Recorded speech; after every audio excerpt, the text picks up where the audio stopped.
No.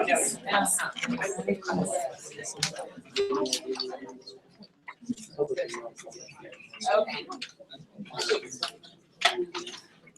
Alright, hi everybody, my name is APretlow, and for my senior project, when I first started, I was like, yeah, I know exactly what I wanted to do, and I wanted to focus on sustainable architecture, but every time I started to think of a question, I didn't know how to word it, and every time I thought of another idea, I was like, nope, that won't work, because they would end up either being too broad, or I had no idea how I'd be able to find any information because there was none. Because sustainable architecture is still somewhat new to America, at least. So for my project, I focused on how sustainable architecture could later help families that live in a low-income household. When I first started, I came across this quote by Paulo Coelho, where he stated that people want to change everything, but at the same time they want to have it remain the same. And this quote really touched me, because that's basically what sustainable architecture is you're building a new home, but all of the products used to build this are not only helping the people living in this house, but they're also helping the environment and not harming everything as it is with the normal house.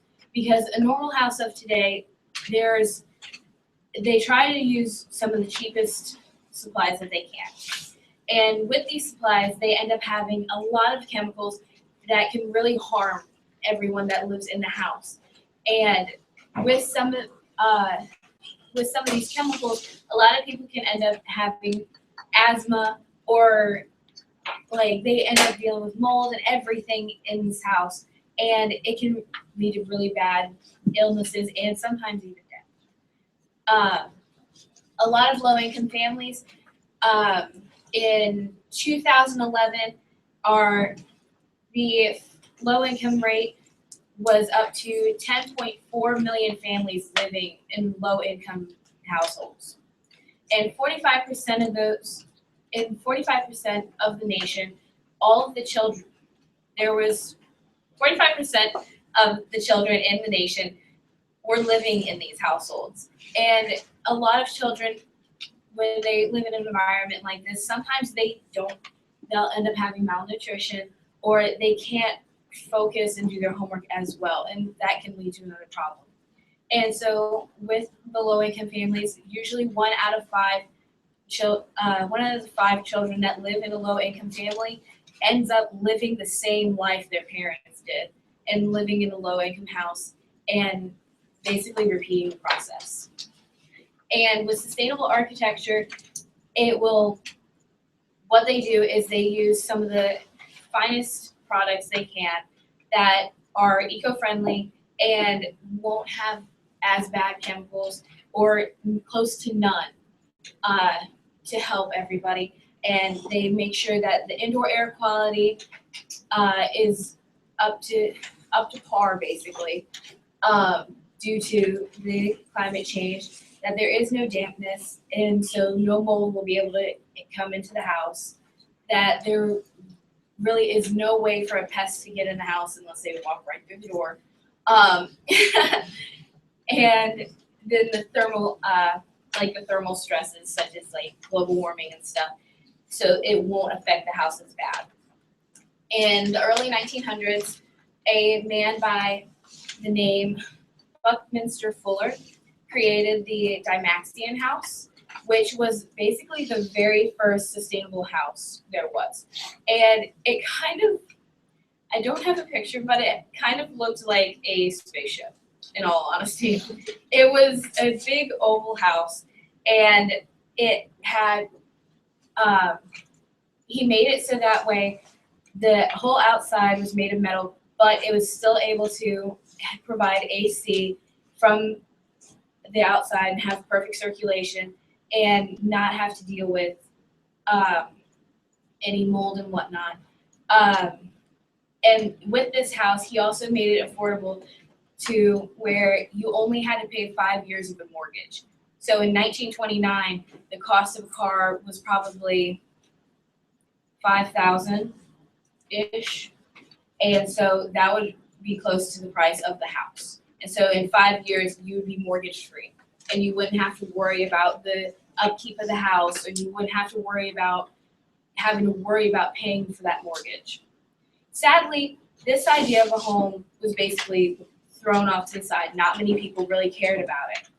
But after a while, in Europe and everywhere else, they finally decided, let's give it a shot. I mean, there is global warming. We should probably try it. And it started to work. This form of living was 10 times better. The illness rate was a lot lower than regular housing, and it was an easier form of living because you didn't have to worry about as much upkeep. Whereas with the low-income families, they live in a house where it's usually a substandard home, meaning the house doesn't even meet up to par of the norms for the regular house regulations.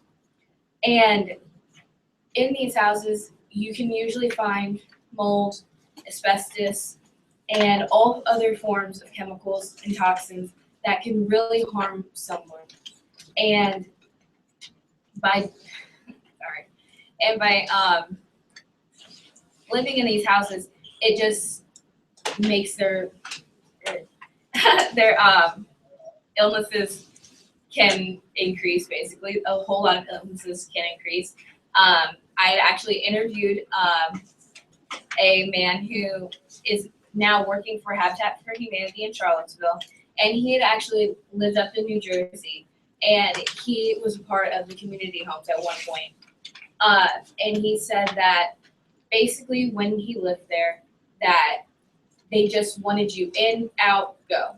Like they cared and they tried their best to work with the person, which is great. But at the same time, they weren't able to actually fix the place. Like there was dirt, mold, everything. And a lot of people, they would still live there, but they had no other choice except for the streets. And so with sustainable architecture, the kids and all these families living in conditions like this could end up living somewhere in community homes or wherever in a house that could later become affordable and also better for their health. For my internship, I worked with Mr. Hayes at Hayes and Ewing Design Studio. They actually specialize in sustainable architecture.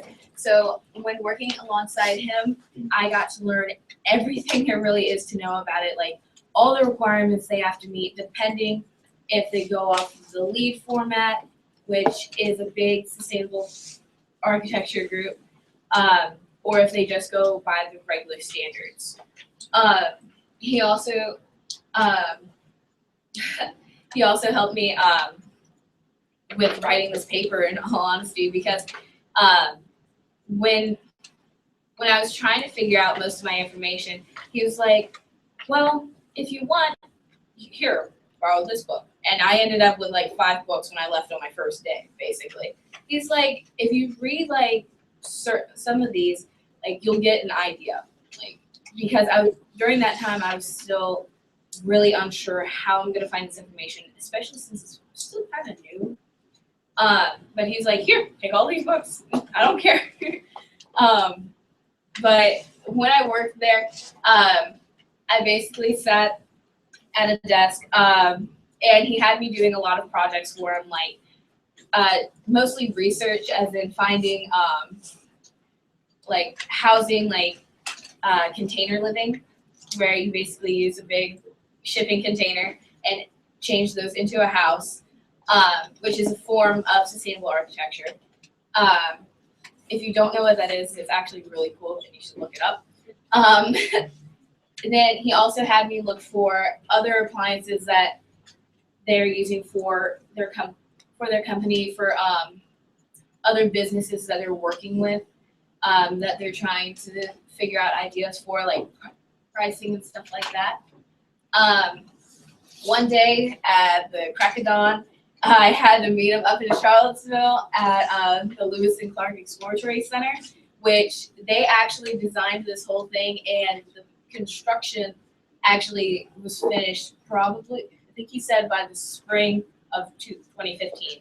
It was brand new. They're still not using it yet because they're still trying to like finalize all the minute details basically. But up top, they basically made like a little picnic area, so there's still grass up there. And so when it rains, all the water that is on the roof, they have a special section underneath the grass where all the water will run down and come to this stairwell and create like a waterfall. And the water actually is used throughout the whole building as well. And it can go through filters for the water fountain, and for anything water related in the building. And it's still recycled throughout the whole thing.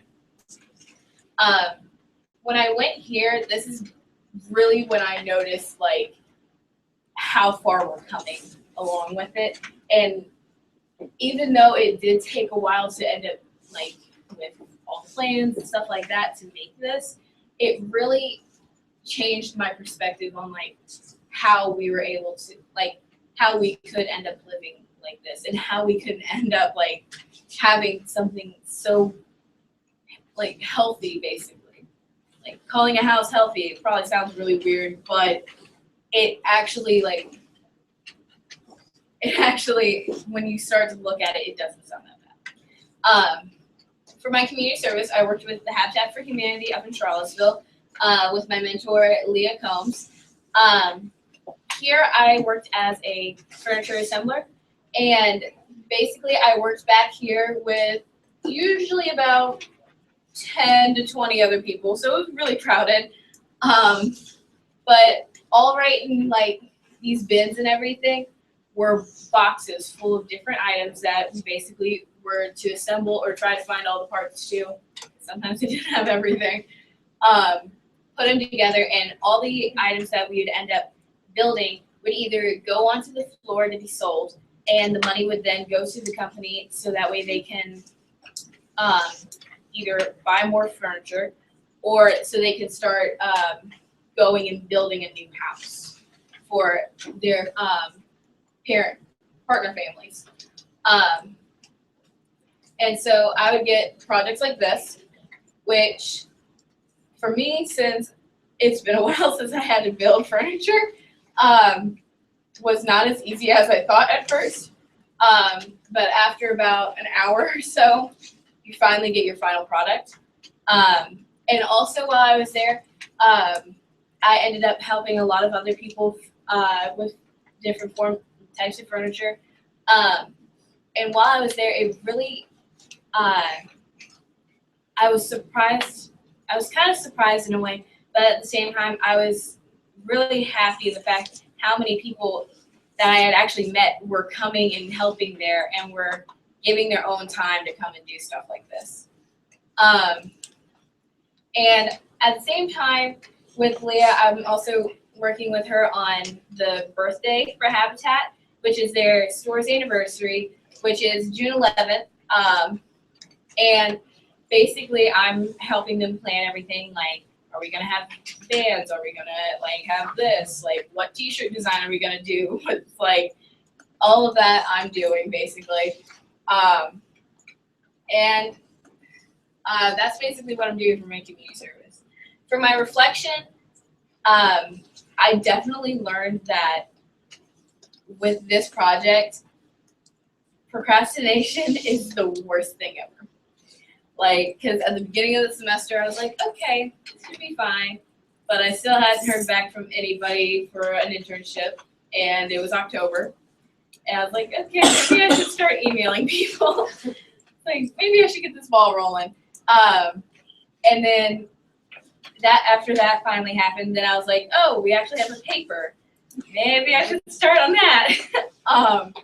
It's due tomorrow. Let's start working on it. So for future governor school people, don't procrastinate. You'll hear it from every single one of us. Just don't procrastinate. But also just pick something that you know you'll love. Because if you don't, then you'll end up just hating the whole project and you'll not want to do anything. Because although it's a semester that you have this class, you're still working on it all year round. And after, like, once the semester ended, I was like, okay, I don't really have to do anything. And it was like, oh, by the way, your paper's still due in like 2 weeks. I'm like, oh, I still have to do that. Which also runs along the lines of procrastination. And for my future, I'll be attending Virginia Tech, and I'm actually going to be majoring in architecture. So. How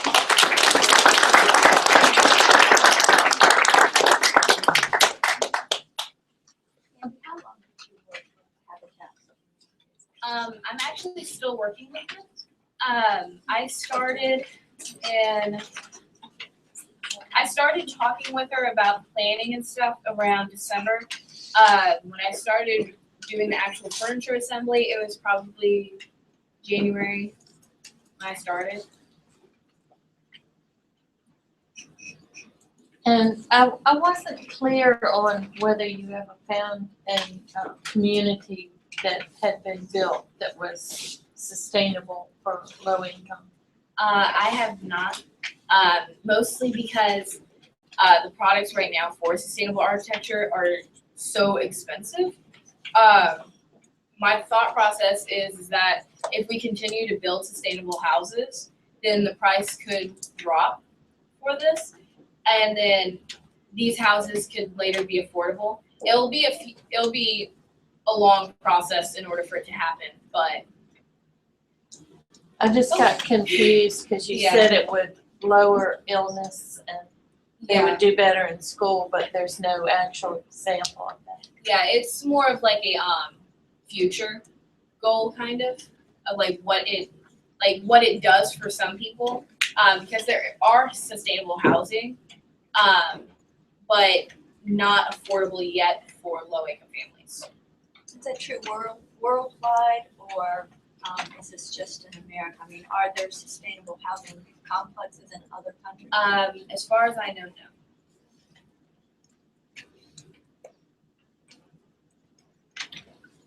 Okay, thank you.